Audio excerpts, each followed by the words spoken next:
Welcome back to Backyard Politics. I'm Nikki, and we have a special guest here. I'm not very special, but my name's Maddie, so thanks for having me. We've had him on a couple of times. He does a little segment called Hysteria. Hopefully we'll get another one of those soon. Very soon, very soon. So, first of all, this episode's going to be about the Portland protests. We attended it this last Tuesday, which these are photos from, if you can see them in the background. But first, I wanted to give a shout out to the organizers of last Saturday's Salem protest. The anti-fascists were awesome. They did a great job. They let the speakers speak. They kept the alt-right away. Yeah, it was amazing. It was, it felt like what it was supposed to be from the beginning. Yeah. Like it wasn't a photo shoot for the cops. It wasn't, hey, look at me, I'm down here, selfie, yay, now I support everybody. No, it was raw, and it was exactly what we've wanted this whole time in Salem, at least. Yeah, it was awesome. So, nice job, guys. So this last Tuesday, we went to the Portland protests in downtown Portland in front of the Justice Center. And a side note, there are no gas masks or respirators anywhere in Portland or Salem. Yeah, you've got basically... the majority of Portland's population is up and down the interstate, I-5.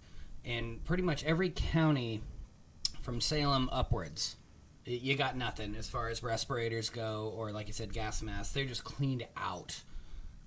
It's terrifying, but at the same time, I don't know, I find a little bit of inspiration in that, because that means there's enough of us that want to go out there to protest this. That they ran out of stock of these things. So, I don't know. As scary as it sounds, there's, I don't know, a little bit of relief in that in a way. Yeah, that's a good point. So, if you want to see the live stream of Tuesday night's protest, go to my Twitter at Backyard Politics. I live streamed on there. I can't live stream out in the streets right now because I don't have 1,000 subscribers. So, please like and share, and make sure you're subscribed. Tell your friends to subscribe. Hit the little bell notification so you know when the videos drop. So we got down there, maybe about 10 o'clock at night? Yeah, it was probably about right before 10. Right, and it was a little bit frustrating at first. We're not tech folk. I don't know if she's brought this up before, but we're definitely not tech folk, if you will. You can tell we're not because I call it tech folk. But the Wi-Fi was just cut from the area. Yeah. Like the internet was gone, and at least spotty at best. And that was really frustrating at first because she was trying to film. I was trying to pretend to help her even though I don't know what I'm doing. And it was control. That's actually what all this is about, is control. But it's funny to take away something as simple as cell phone coverage in an area because, the feds don't want us talking about this. They don't want proof. No. With that, I was trying to go live from the streets on the Political Vigilante. Go over there and subscribe to that channel. It's amazing. So eventually we figured out how to get around the wireless being cut. And I think Graham from the Political Vigilante is going to be dropping our video soon. So make sure you go over there and subscribe to that. When we showed up, like I said, about 10 p.m., there was, I would say, approximately about 3,000 people there. And it was awesome. It wasn't violent. It wasn't anarchy. It was a bunch of people that you don't know, all behaving the same way for a greater cause. They were people walking around, hey, you want some water? Do you need water? Okay, cool. We got Riot Ribs over there making up a bunch of free food. People handing out earplugs in case the LRADs got whipped out. It was just socialism at its best, essentially, is what it was. And it was, It was the best parts of Portland. The hippie the best parts of America. The socialism, and the protesters were all working together to make sure that, there were front lines. And then they were also giving out the local bail number so that if you did get busted or, kidnapped or taken, then you could call that number. And then they were also giving out the local NLG number, which is lawyers in the area. So they really had each other's backs. It was awesome because we were standing there maybe 30 feet from the Justice Building, which needs to be renamed. Yeah.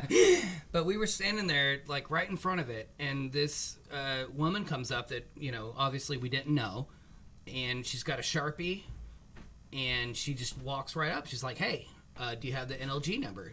Like, we should write it on you. The bail number. The bail number, and all these things. And she wrote it on Nikki, and then she wrote it on our friend that was there, too, and then she wrote it on me, and she was kind enough to, not like, in a creepy way, pull my sleeve up and write it, tan line, sorry, write it above where my sleeve would cover, that way it couldn't get rubbed off or whatever. And this is just, and she just kept doing it. Just went in circles, just everybody, like, write this down, I will write it on you. It was really, really cool, to say the least. Yeah, it was camaraderie. Let's see here. So, there was a guy that was walking around that I overheard him say that they could hear these speakers, actually, that just showed on the back, inside the jail there. So they were being that loud. This is the Justice Center right here. The feds were up on top of it most of the time that we were there. They were shining spotlights down on the protesters, That's the jailhouse, by the way. Taking pictures of the protesters, probably running facial recognition.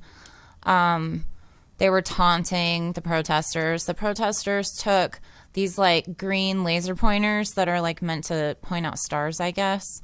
My daughter told me that. And so the protesters were taking those laser pointers and pointing them up to where the feds were to point them out.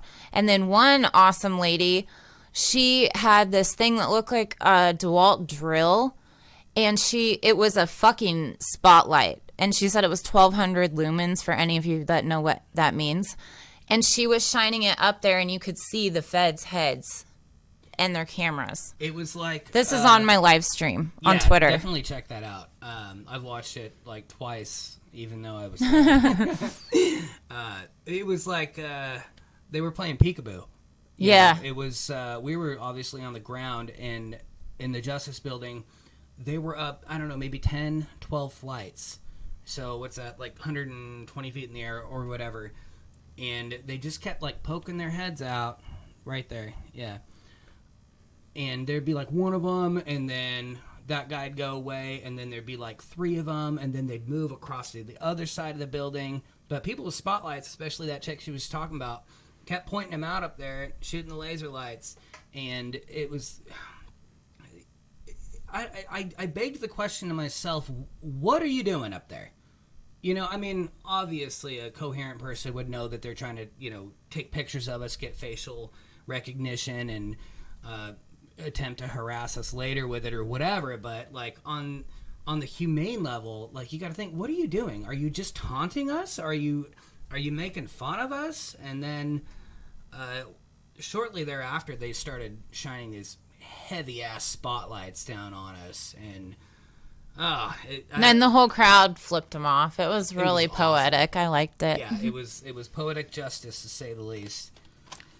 So, let's see here. What else? Well, let's get out of this. Here is the video, a little bit of the video of my live stream on Twitter at Backyard Politics.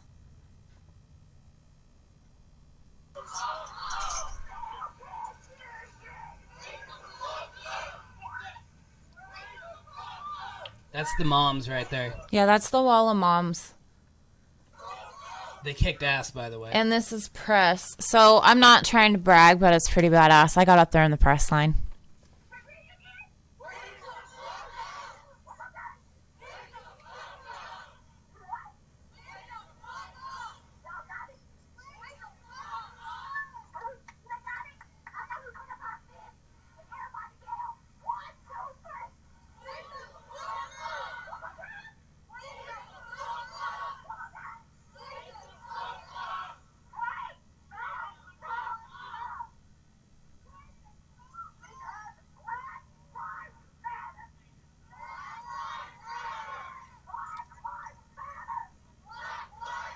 You want to say anything? Because I could turn the audio off. What was really cool about this small portion, which was on the north side of the Justice Building, this was just one little tiny rally. There were multiple rallies like this all together, though. Yeah. Because, sound can only travel so far with a megaphone. This was just one little section of it, but if you were to head south from here, there was like 2 or 3 more other like mini rallies going on at the same time, all for the same cause. And oh man, like, I don't want to be cheesy and say I got chills, but I got chills. It was just really great. And then in addition to the moms being there, later on, and if you go to her Twitter and check it out, they were standing linked arms right in front of the Justice Building. And then you had the dads roll out with their leaf blowers just ready to rock in case the inevitable, happened. Tear gas. And get tear gas and everything that's been going on. And then the vets were there as well. And the vets were there too, which... It's just really cool that there were this many people out, but also on a Tuesday, which I brought up on Graham's show. Like, it's a fucking Tuesday, and there were about 3,000 people there. It's not a holiday weekend. It wasn't a Saturday at noon when people are done mowing their lawns, and it wasn't a Sunday at 1 after church. It was middle of the week, bunch of folks out there fighting for the greater good together. And the best part about all of it, and I brought it up earlier in the video, is that we don't know each other. None of us. I mean, sure, there's groups of friends there and what have you, but the camaraderie there and the socialism aspect of what was going on was gorgeous. It was just people helping people out, and yeah, I'm being redundant a little bit, but it was moving for me to be there. I've never been a part of something to that scale that was that important. And I'd still, it was, 3 days ago or whatever, and I still think about it all day long. Well, and on that note, the cops and the mainstream media keep trying to push this like it's violent. It's only violent when the cops show up or the feds show up, because they were doing this kind of thing. There was indigenous drumming going on. There was a lady in the still pictures, if you could see them. If you can't, go to my Instagram at Backyard Politics Official. All of these stills are on there. She was doing like giant bubbles. Like, there were barbecues. Homeless people were camping out there. It was an event. It was an event. And to touch on what you just said, that's the best part about all of it for me is, the mainstream media, left or right, Fox or, MSNBC or CNN or all of them, they only agree on one thing. And what is that? It's when it has to do with war. And right now they're at war with their citizens. War of any kind. That's the only thing they agree on. Yep. With mainstream media. We were there in the flesh, and like you just said, we had camping. We had, not that we camped, but camping, barbecues, people hanging out, taking care of each other. Fireworks. None of that sounds violent to me. No. And being there, I can tell you it wasn't violent. Until something happened, believe it or not, when the feds came out.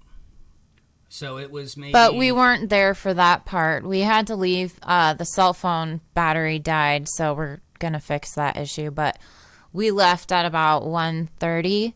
Well, I mean before then, when they came out initially. Oh, yeah. They first came out, I want to say, and I'm spitballing a little bit, maybe about 11:30 p.m. Feds came out of the courthouse, and there's that huge industrial gate they put up, which I actually heard cost almost $250,000 to put up that gate. It didn't look like that great of a gate to cost $250,000, but it's okay. That's what MMT is for, to pay for, right? So anyway, feds came out initially. There were maybe 40 of them, maybe 50 tops. Riot gear head to toe. The gas mask, the helmet, the goggles. All of them had shields. And they just stood in a line like the goddamn Third Reich, staring us down. They didn't say anything. There was no speaker from their side to be like, hey, let's talk about this. Hey, man. No, there was none of that. It was just them staring for a good solid 15 minutes, and then they just went back inside. Now, I don't know where you guys are from, but where I'm from, we call that taunting. It was blatant, explicit taunting, wanting us to get mad, wanting us to throw things, start fires, or whatever. And, oh, man, they should be ashamed of themselves. That's cowardice. That's the definition of cowardice. So, they go back in. I don't know, maybe an hour goes by or less. It's hard to tell. The adrenaline was pretty high while we were there, so... This should all be on the live video, too. Yeah, it is. And then, so they come back, they open the door again, and about, I don't know, maybe a half a dozen, 10 of them tops come running out, and they shoot, I don't know, there's like 3 or 4 of them that have the pepper ball guns, and they shoot out, I don't know, maybe 40 or 50 rounds just into the crowd, randomly. Not like targeting somebody like, oh, that guy's trying to jump over the fence. Let's shoot him down. No, they just fucking just shot him out, and we were right in the line of fire of it. Obviously, we didn't get hit, or that would have been probably the first thing we talked about. I don't think that they hit anybody. I think that was more of like they wanted to scare people. And also, when we left at about 1:30, I know I'm getting ahead of myself because we have other things to cover, but when we left, right after that is when shit hit the fan. Like, they were waiting for the crowd to disperse into a smaller group so that they could kettle in the protesters and arrest them. So that's exactly what fucking happened. Here's the problem with that. If the intent from the feds was to control a crowd, you control the crowd when it's at its biggest. Mm-hmm. That should be your game plan. Anybody in sports knows you attack the offense as much as you can with your defense. You don't wait until they put in their bench players and then send out your best players. No, you fight head to head with what you've got. But they're not there to control the crowd. They're there That's what I'm getting at. They're there to protect the Justice Center. Right. So they waited until the crowd went from 3,000 down to, I don't know, maybe a few hundred. And then that's when they were like, okay, now it's time for tear gas and pepper spray in the face. And I don't know how many people got arrested that night or if any. I've read a few things about it, but like that's bad tactics.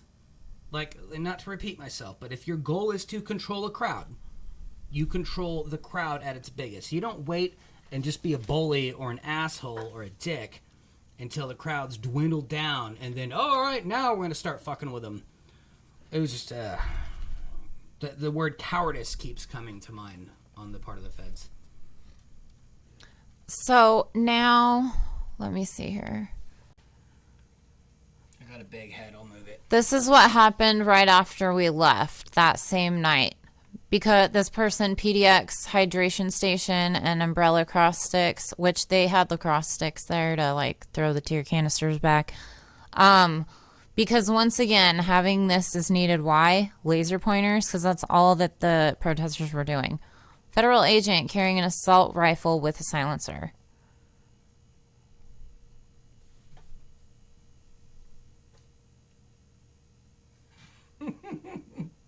Yeah, that's how you maintain peace. You bring a war machine, a handheld war machine, to intimidate and like that son of a bitch. I'll bet you he was just hoping he could use it that night. So just hoping. The Clippian reported federal officers have now deployed gas and stun grenades. This is the same night right after we left, along with more pepper balls. Part of the crowd has shifted back to Salmon and 4th. Weren't we parked like a block away from Salmon? It was like a block and a half heading northwest of there. Yeah. So, I mean, it's just weird to have actually been where this happened. So here's the video. It's all at tear gas.